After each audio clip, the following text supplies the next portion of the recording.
Sweet corn, cucumbers, and squash. Anyone actually processing any of these? Which one? Not sweet corn? Sweet corn is the only one I've actually done research on myself. So I've got some of my own results scattered in here. So this slide is showing relative respiration rate at 5 degrees C or 41 Fahrenheit. And you can see that these products are scattered all over the place. So winter squash, fairly low. Cucumber and summer squash, moderate. Sweet corn, though, very high respiration rate. And when you remove the kernels from the cob, the respiration rate of the kernels is even higher than the whole cob, because that's where most of the metabolic processes are going on, is in those developing kernels. So, and then here we have potential post-cutting life of the fresh cut product at 0 to 5 degrees, probably with modified atmosphere packaging. We're looking at 14 to 18 days for winter squash, less 4 to 9 days for cucumber, summer squash, sweet corn. You agree with that? Is that too short from your experience? You're the only person with experience here, so I'm going to call on you now. Yeah, it's short. Yeah. I'm going to show you pictures with sweet corn where it's sort of an interesting case, how it deteriorates, but you don't see the effect until you cook the kernels.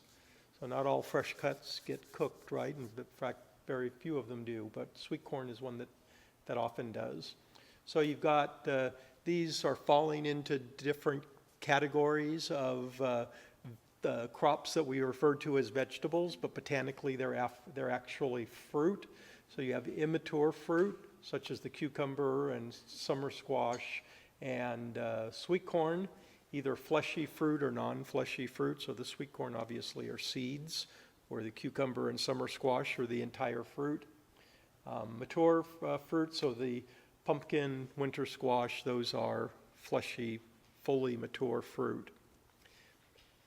Maturity at harvest is very important for the final quality of the fresh cut product. So you have to start off with something that's high quality in order to have a high quality fresh cut product. So with fruits that are consumed immature, the over-maturity is the main concern, what you want to avoid, because with over-maturity you get tough texture, you get bitter flavor, you can get starchiness in some cases depending on the individual vegetable. With mature fruit vegetables, you should harvest when they're nearly ripe, right? So same as something like a tree fruit. Causes of quality loss. So for the immature fruit vegetables, improper maturity, like I mentioned, they tend to be more prone to water loss than the mature fruit. Of course, when you cut them, then you're really opening them up to water loss. They're prone to physical damage, so if they've been damaged before the processing, that damaged tissue needs to be removed. They're subject to chilling injury, and that's really important because you need to know something about the history of the whole product that you're going to be processing, because if it's been chilled earlier, that's going to compromise its quality and its potential shelf life later. They also can be subject to decay. Decay can actually be promoted by chilling injury. It increases their susceptibility. Internal seed development, that's sort of an oddity, but it can happen. With the mature fruit vegetables, maturity at quality, at harvest is critical for quality. They're also chilling sensitivity, but more variable than the immature fruit vegetables, mostly less sensitive. Ethylene can be involved, not with the winter squash and pumpkins, but with other mature fruit vegetables.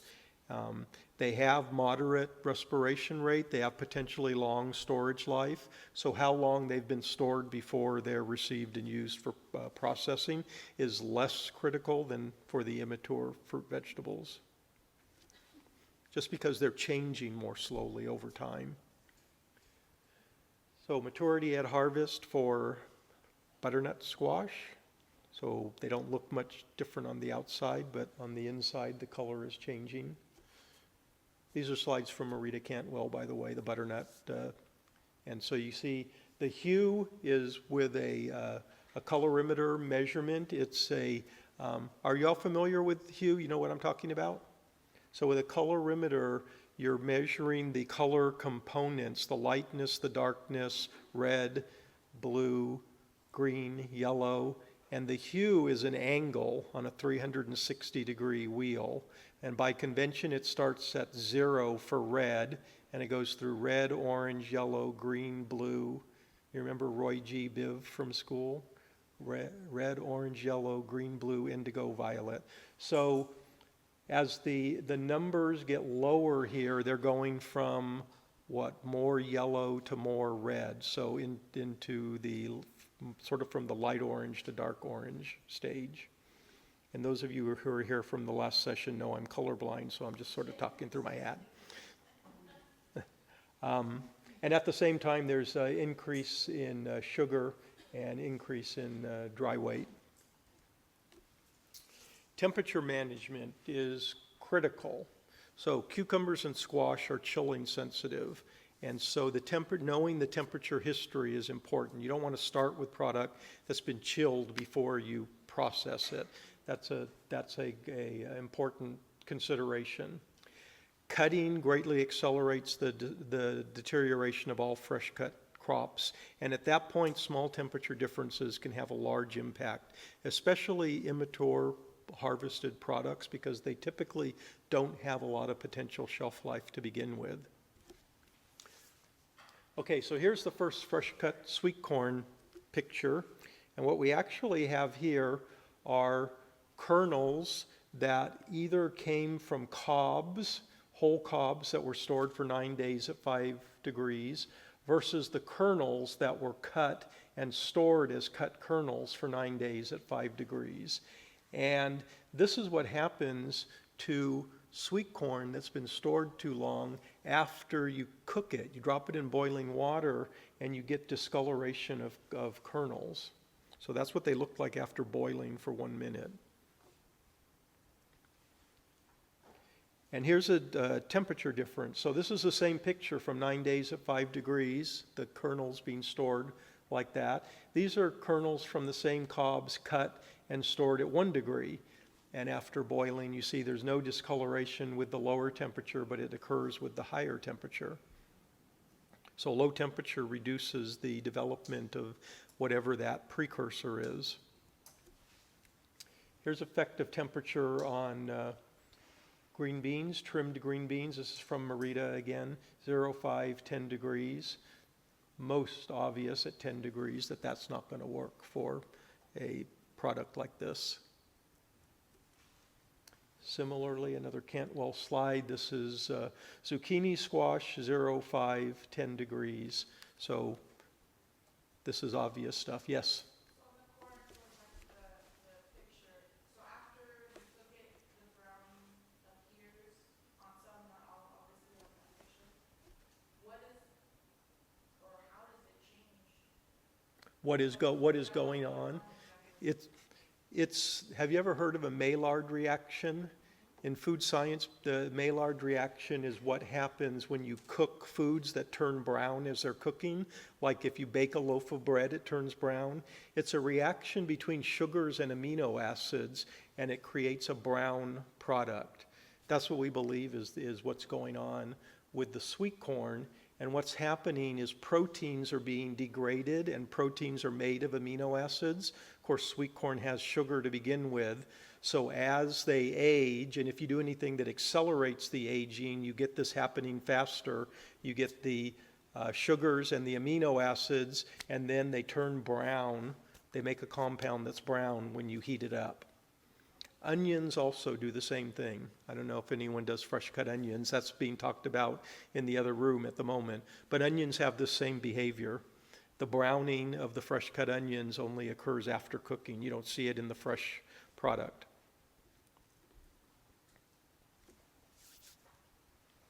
Okay, so these are non-climacteric plant organs, all of them. Ethylene promotes senescence and deterioration.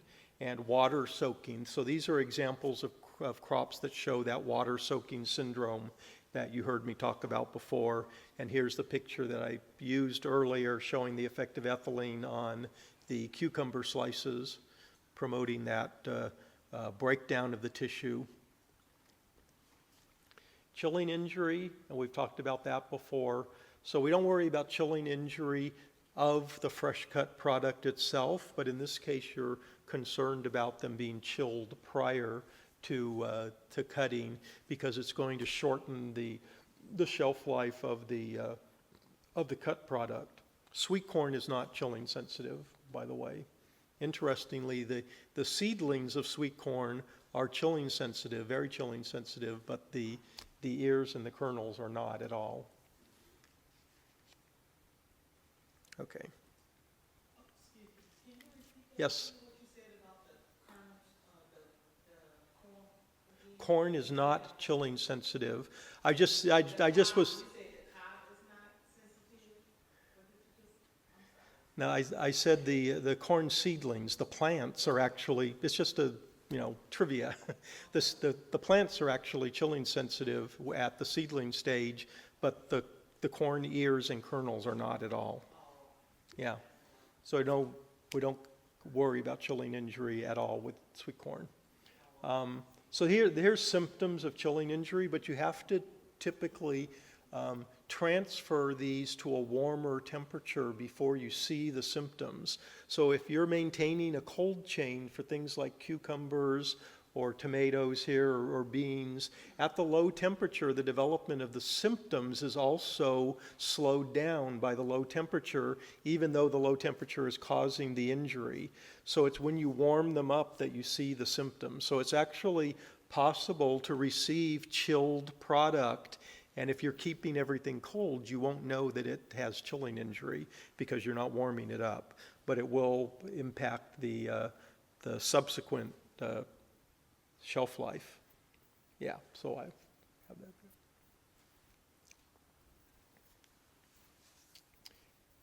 So here's shelf life of cucumbers. This is talking about whole cucumbers. Shelf life of cucumbers in relation to temperature.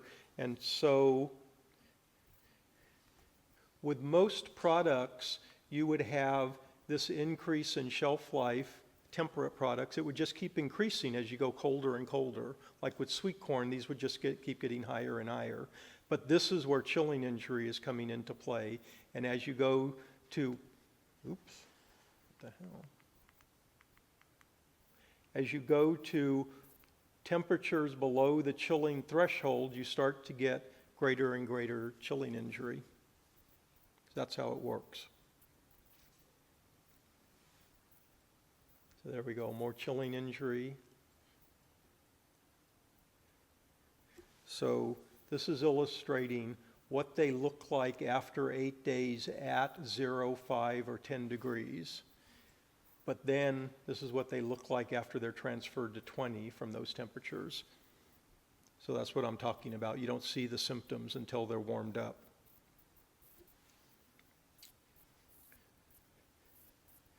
So here's the slices of cucumbers, and now we're talking about the temperature at which you're holding the slices. And here you see the effect of temperature, where the lower temperature results in better maintenance of quality, and higher temperature is just promoting senescence and aging and breakdown. Actually, this is, I forgot, this is showing a modified atmosphere effect also. This is air, 1% oxygen, air plus 10% CO2, 1% oxygen, 10% CO2. So the combination was considered the best for maintaining quality. The combination atmosphere at the lowest temperature. So here's the same thing. This is chilling injury again with the butternut squash. And we're seeing here, so the intermediate temperature of 15 is the best for storage. You go higher than that, you get breakdown, senescent related breakdown. You go lower, and the farther you go, the more the chilling injury. And with With winter squash and pumpkin, decay is the main symptom of chilling injury. And you see that after you transfer to a higher temperature. So elevated CO2 atmospheres have been shown to be effective in alleviating chilling symptoms of some fruit vegetables. You can use MAP with at least 5% CO2 on all of these. Calcium dips are also effective in reducing chilling injury and sometimes are applied to fresh cut fruit vegetables. And I'm just going to finish up here with a series of slides just going through steps in handling these types of commodities. So starting with harvest, hand harvested and put into large bins for transport to the processor. Grading, packing, cooling, usually done by someone else, not the fresh cut processor. And so it should be delivered to the processor after it's already been sorted, washed, graded, cooled as well, and any storage at a non-chilling temperature. So at the processor, they should be received at a closed, clean, refrigerated receiving dock. Storage at anywhere from 0 to 12 degrees typically, and that's going to depend on what the chilling threshold temperature is, or 0 if it's something like corn that's not chilling sensitive. Keep incompatible products separate. So you wouldn't want ethylene producers like cantaloupe melons to be stored with these, because the ethylene is going to promote the senescence of the non-ethylene producing crops, the non-climacteric. Pre-sorting and washing. Obviously that's none of the crops we're talking about, but it's what I had. The picture, I mean. So you should be doing the pre-sorting and washing if you're doing that in your operation separately from the fresh cut processing operation, because potentially the whole product coming in is going to be more likely to be dirty or contaminated, and so you want to keep them separate. Manually remove any defective items at that point, separate from the processing, and then you start with a cold chlorinated water, rinse or soak. Already heard all about chlorine. Peeling and slicing, depending on the product, the peel may be left on or may be removed. There's some use of mechanical peelers and slicers. My experience visiting places is it's mostly manual work. You agree with that? You're doing manual cutting, slicing? Or you got machine? Yeah. Right. And this is really here just because I thought this is just something I found online. How to cut, peel, and cube a butternut squash and keep all 10 fingers. So I had one of my graduate students one time after we've visited a fresh cut operation. She said, "Why can't we hire one of those people for our lab?" Because she was having to doing sweet corn, and it was taking her like, I don't know, 10 or 15 minutes per cob of sweet corn to remove the kernels, trying to remove them carefully. No, yeah, she tried using the machine. She tried using that thing that you slide over the cob, and it was just making like creamed corn.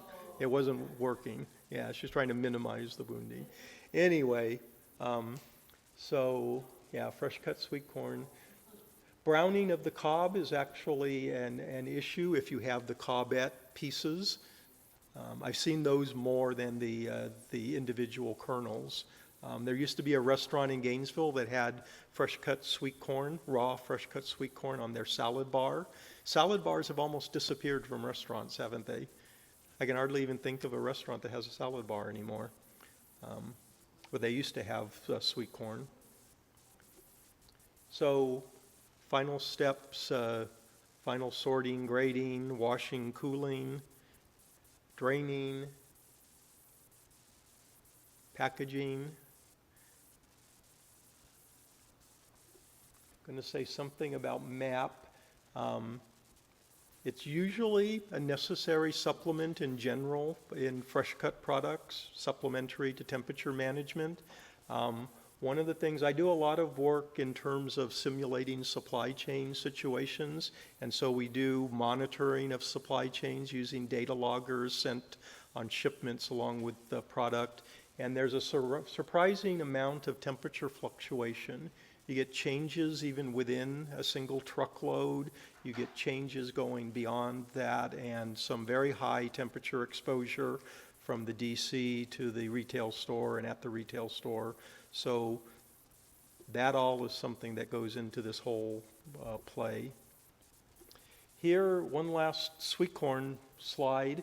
So this is what I showed before, 1 degree versus 5 degrees, but this is MAP of 2% oxygen plus 10% CO2 on the far right with the 5 degree. So despite what you've heard people say that MAP doesn't replace poor temperature management, in this case, here's an example where it does. You don't get the brown color on cooking if the product had been stored in MAP versus air, because it slows down the senescent processes. And then this is really more just because you get copies of the presentation. This is a table showing some research reported beneficial modified atmospheres for fresh cut fruits and vegetables. Considerations: maturity at harvest again, raw material quality. Prior to processing, you want to follow the proper temperature guidelines, mainly to avoid chilling injury. Then below 5 degrees after cutting, and the shelf life is somewhat limited. Prepare at refrigerated temperatures, minimize wounding, use good sanitation practices, hydro handling steps in cold sanitized water, treatments to address microbes, browning, and texture changes, MAP, handling at low temperature, shelf life 7 to 14 degrees. This is like every fresh cut product. You could more or less say the same thing, right? And it definitely applies to this group. And that's it. Thank you. 5 o'clock. We have a question in the front. Oh, Why the whole foods are change sensitive but not the fresh cuts? what changes? Why the whole foods are change sensitive but not the fresh cut of the same fruit? What the thinking is that the fresh cut product is still getting chilling injury, but because it has a limited shelf life, the exposure time is not long enough for symptoms to develop. And if you tried to hold it at a higher temperature, first of all, there would be food safety implications. You can't hold fresh cut products above 5 degrees, really. And the shelf life would be so short that it isn't worth it. So it's better to ignore chilling injury once you're in a cut product situation, because the lower temperature is giving more benefit than causing injury. Plus, we always eat it right after we take it out of the fridge, so we never see Yeah, I think you have to assume that no one leaves fresh cut product around at room temperature for very long. They expect to open it and eat it immediately. I've always wondered if another difference is a lot of the products were taken to peel off, and a lot Yeah. of times that's where the first chilling injury symptoms are. True. Yeah, the peel is often where you see the pitting, which is a very common symptom, and the decay as well. And if the peel's not there, then obviously you're never going to see that. So why like just so symptom found fast in the peel, not in the inside?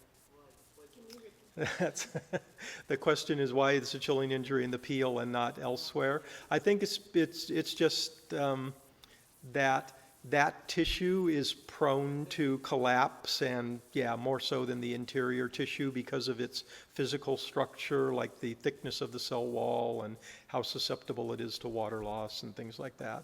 So I think all of the tissue is getting the injury. It's just you get different symptoms in different parts. Yeah. All right. Okay.